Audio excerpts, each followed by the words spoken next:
Hi everyone, কেমন আছো তোমরা সবাই? আমরা খুব ভালো আছি। চলে এসেছি আবার আরেকটা ঝলমলে ভিডিও নিয়ে। সকাল সকাল কৃষককে স্কুলে দিতে যাচ্ছি, আর এই পায়রাগুলো দেখতে যে কী ভীষণ ভালো লাগে সেটা বলার মতন না। এক ঝাঁক পায়রা কি সুন্দরভাবে উড়ে গেল। বাড়িতে চলে এসেছি, আর কৃষককে স্কুলে দিতে যাওয়ার আগেই আলুগুলো সেদ্ধ করে রেখে গেছি। বাবা সবসময় বলে, জানো তো, আলু নাকি খোসা সমেত সেদ্ধ করলেই তার টেস্ট ভালো আসে। যদি খোসাগুলো আমরা ছাড়িয়ে নিয়ে সেদ্ধ করি তাহলে নাকি আলু পানসে পানসে লাগে। তাই আর কি আমি এরকমভাবেই সেদ্ধ করি। আলুগুলোকে একটু ভালো করে স্ম্যাশ করে নিচ্ছি।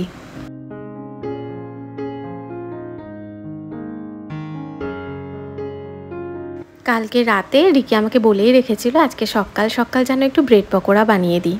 সর্ষের তেল গরম করে তাতে জিরে, সামান্য পরিমাণে হিং আর একটুখানি আদা কুচিয়ে ফোড়নে দিয়ে দিয়েছি।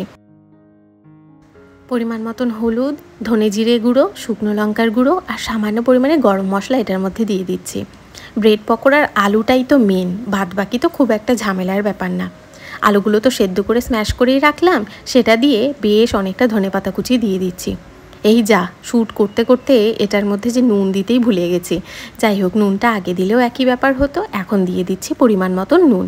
এবার ভালো করে এটাকে মিক্স করে এই কড়াইটাকে সাইড করে রেখে দিচ্ছি যতক্ষণ না আলুটা বেশ অনেকটা ঠান্ডা হয়ে যায়।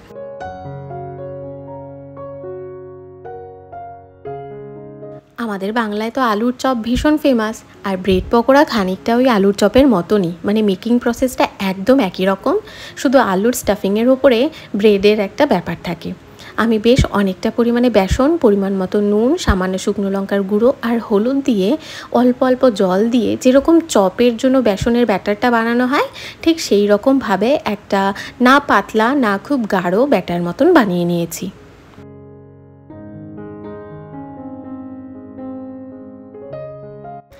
এই দিকে সকাল সকাল খাচ্ছি ভাজা, তার মধ্যে আবার নিজের মনের মধ্যে রয়েছে ময়দা খাওয়া যাবে না, তাই ময়দার ব্রেডের পরিবর্তে এই হোল হুইট ব্রেডটা ইউজ করছি।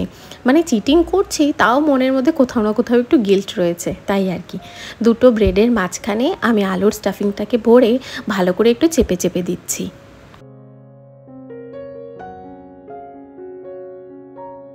ব্রেড পকোড়া দিল্লিতে সকালে জলখাবার হিসেবে ভীষণ ফেমাস, তার মধ্যে আমাদের এখানেও। ওটা সাধারণত 3 কোনা মতন হয়, মানে ব্রেডটাকে কোনাকুনি কেটে দিয়ে বানানো হয়। আমি যেই কড়াইটায় আজকে ব্রেড পকোড়া বানাবো সেটা অনেকটাই ছোট, তাই আর কি আমি ব্রেডটাকে 4টে স্কোয়ারভাবে কেটে নিয়েছি। ব্রেড পকোড়া যতক্ষণে ভাজা হচ্ছিল কৃষুর বাবা আবার কৃষুকে নিয়ে এসেছে। বাড়িতে এসে স্কুল ড্রেস খোলার নাম নেই, আগেই খেলাধুলো চালু করে দিয়েছে। দিল্লিতে এই ব্রেড পকোড়া তো ফেমাস, তার সাথে সাথে ভীষণ টেস্টিও হয়। আলুর স্টাফিংয়ের মাঝখানে আবার 2 টুকরো পনিরও দেওয়া থাকে, বেশ ভালো লাগে খেতে। অনেকেই বলে ওটস খেলে নাকি ওজন কম হয়, তা অবশ্য ঠিক, কিন্তু যদি ওটসের মধ্যে কিছু জিনিস মিশিয়ে দেওয়া হয় তাহলে কিন্তু এটা বাচ্চাদের ওয়েট গেইন করাতেও বেশ সাহায্য করে। এখানে আমি অনেকটা পরিমাণে ওটস নিয়েছি, আর এখানে আমন্ড, কাজু, পিস্তা এই সমস্ত ড্রাই ফ্রুটগুলো নিয়েছি। সামান্য পরিমাণে কিশমিশ একটু জলের মধ্যে ভিজিয়ে রেখেছি। আর সিজনাল ফ্রুট যেহেতু আম, তাই আর কি মোটামুটি প্রায়শই আমি কৃষককে আমটা দিয়ে থাকি। একটা আম আমি নিয়েছি।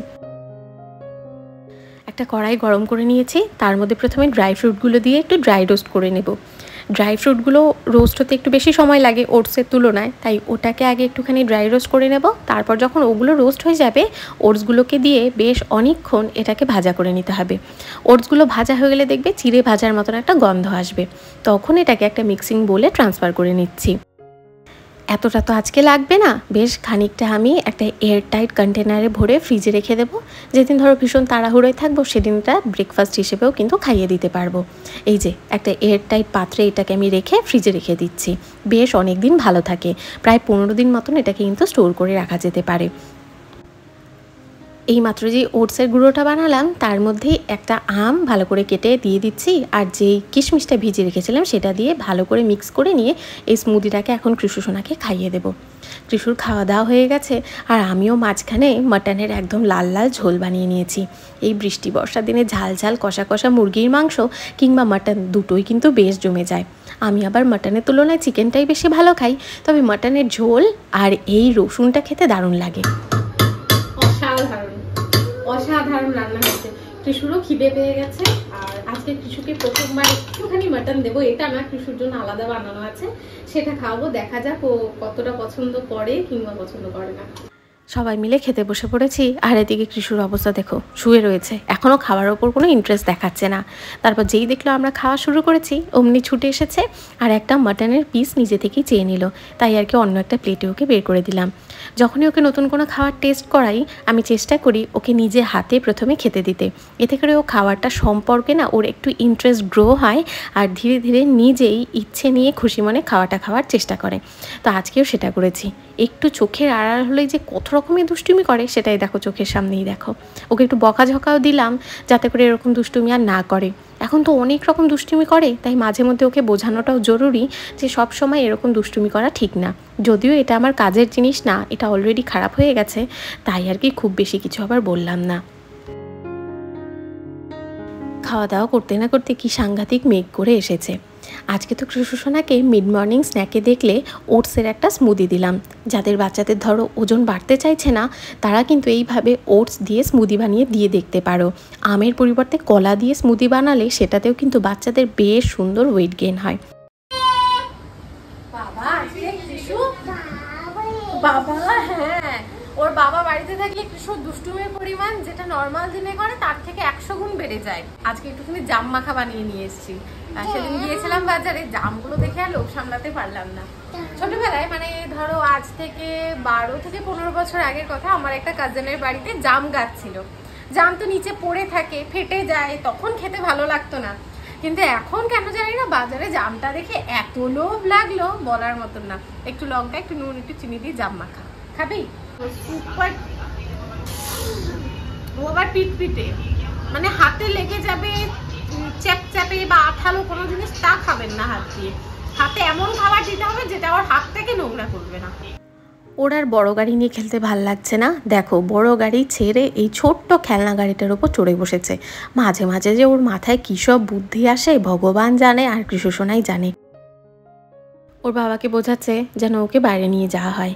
সকালবেলায় ব্রেড পকোড়া খানিকটা বেঁচেই ছিল, মানে ব্রেড ছিল, আলুর স্টাফিংটাও ছিল আর ব্যাটারটাও ছিল, তাই সেটা দিয়ে সন্ধেবেলায় একটুখানি স্ন্যাক মতন বানিয়ে নিয়েছি। আর কৃষুসোনাও দেখলাম নিজে থেকে একটা তুলে নিয়েছে। আমি আর না করিনি, এখন তো 2 বছর হয়ে গেছে, খানিকটা যদি খায় তাহলে বোধহয় খুব একটা অসুবিধা হবে না। আবার সসে ডিপ করে খাচ্ছে। আজকে প্রায় 1 বছর বাদে কৃষুর জন্য একটু সুজি বানিয়েছিলাম। তো এই যে হচ্ছে সুজির বাটি। সুজিটাও হাত দিয়ে খাওয়াতে হয়, চামচ দিয়ে খাওয়ালে আবার খায় না। আসলে কি হয় বলতো, আমি নিজেও কৃষুর জন্য একদম ইনিশিয়াল দিনগুলোতে মানে 6 মাসের সময় সিলিকনের ছোট ছোট চামচ কিনেছিলাম। তো ওই সময় ওই চামচগুলো অ্যাপ্রোপ্রিয়েট, কারণ এইটুকু তো মুখ আর এইটুকুটুকু খাবার খেত। কিন্তু পরে যখন ওকে চামচ দিয়ে খাওয়ানো শুরু করলাম আমি যেটা বুঝতে পেরেছি সেটা হলো চামচ দিয়ে বারবার খাওয়াতে গেলে না বাচ্চারা হাঁপিয়ে যায়। চামচে এইটুকুটুকু করে ওঠে, বারবার নিতে গিয়ে ওরাও অধৈর্য হয়ে যায়, খেতে চায় না, পেট ভরে না, এই করে ওয়েট গেইন হয় না।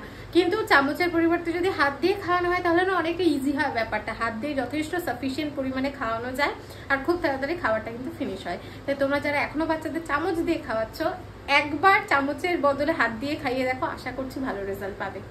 বৃষ্টি থামার পরেই চলে এসেছি একটু রিলায়েন্সে। আসলে কৃষুসোনার যে সমস্ত খাবারগুলো ধরো আমি সপ্তাহে তৈরি করে রাখি, যেগুলো ব্রেকফাস্ট হিসেবে স্কুলে যাওয়ার আগে ওকে খাইয়ে দিই কিংবা মিড মর্নিং স্ন্যাক হিসেবে ওকে খাওয়াই, সেই জিনিসগুলো শেষ হয়ে গেছে। তাই আর কি সেই জিনিসগুলো নিতেই চলে এসেছি। ওটস, রাগি, সুজি, সাবু সব কিছুই নিতে চলে এসেছি।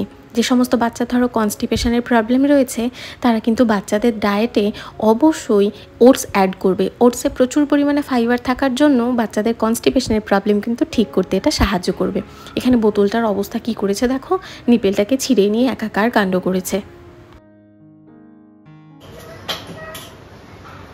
ঘুরতে যাওয়ার আগে আমি কৃষুর জন্য সেদ্ধ ভাতটা বানিয়ে রেখে গিয়েছিলাম, এখন ওকে আগে খাইয়ে দেবো, তারপর আমাদের রান্না বান্না করবো। দুপুরে একটুখানি মাটন রয়েছে সেটা দিয়েও হবে, আর একটুখানি ডাল আর কোনো ভাজা বানিয়ে নিলেই হয়ে যাবে। যখন আমাকে কথা বলতে দিচ্ছে না, এই যে কুচকুটা আমাকে কথাই বলতে দিচ্ছে না। বাবাকে ডেকে নিয়ে আসো। ছোটবেলা থেকে যখনই কৃষুসোনাকে নতুন কোনো খাবার ইন্ট্রোডিউস করেছি সেটা সবসময় চেষ্টা করেছি সকাল কিংবা দুপুরের মধ্যে ইন্ট্রোডিউস করাতে, যাতে করে যদি ওই পার্টিকুলার খাবারের থেকে ওর কোনো অ্যালার্জি হয় বা পেটে ব্যথার সমস্যা বা ইনডাইজেশন হয় সেটা যাতে পুরো দিনে সলভ করার মতন আমার হাতে সময় থাকে। রাতের বেলায় খুব একটা নতুন খাবার আমি ওকে খাওয়াতাম না।